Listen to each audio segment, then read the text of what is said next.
ओम नमः शिवाय। बोलो राधे राधे। स्वागत है आपका मेरे चैनल धार्मिक अध्यात्म में। दोस्तों, आज की इस वीडियो में मैं आपको हरतालिका तीज व्रत की पूजन विधि बताने जा रही हूँ और सब कुछ आपको डिस्क्रिप्शन बॉक्स में भी लिखा हुआ मिल जाएगा। हरतालिका पूजन प्रदोष काल में किया जाता है और प्रदोष काल मतलब कि दिन और रात का मिलने वाला जो समय होता है उसको हम प्रदोष काल कहते हैं। हरतालिका पूजन के लिए भगवान शिव, पार्वती और गणेश जी की या तो प्रतिमा आप ले सकते हैं, मतलब फोटो ले सकते हैं, नहीं तो आप मिट्टी से, बालू मिट्टी से या फिर काली मिट्टी से उनकी मूर्ति को बनाकर भी पूजा कर सकते हैं। और फुलैरा बनाकर उसे सजाया जाता है और फिर उसके भीतर रंगोली डालकर उस पर पटा अथवा चौकी रखी जाती है। चाहे तो आप चौकी रख लीजिए या फिर कोई पाटा रख लीजिए। चौकी पर एक सतिया बनाकर, मतलब कि उस पर स्वास्तिक बनाकर, स्वास्तिक को सतिया भी बोलते हैं, उस पर थाल रखते हैं।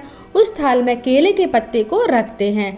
तीनों प्रतिमा को केले के पत्ते पर आसीन किया जाता है।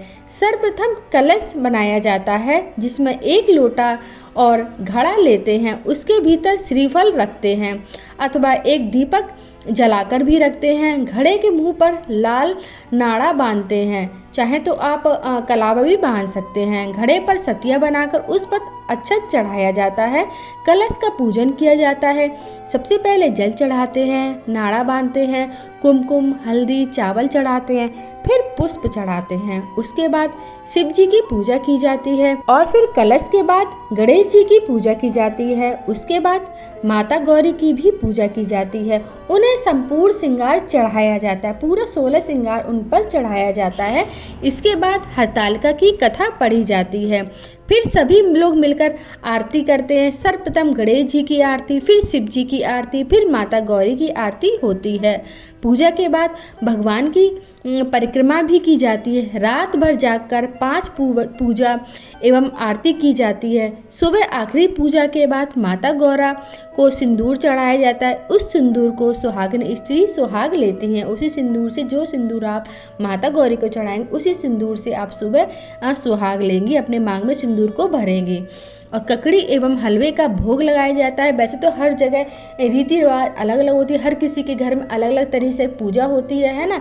तो जिसके घर में जैसी पूजा होती है लोग वैसे ही पूजा करते हैं और उसी ककड़ी को खाकर उपवास तोड़ा जाता है। बहुत से लोग ककड़ी खाकर, भोग खाकर प्रसाद तोड़ते हैं, लेकिन जब भी आप कोई भी व्रत करते हैं, तो जब भी आप अपना व्रत तोड़ते हैं, व्रत खोलते हैं, तो आप प्रसाद को ग्रहण करके ही अपने व्रत को तोड़िए।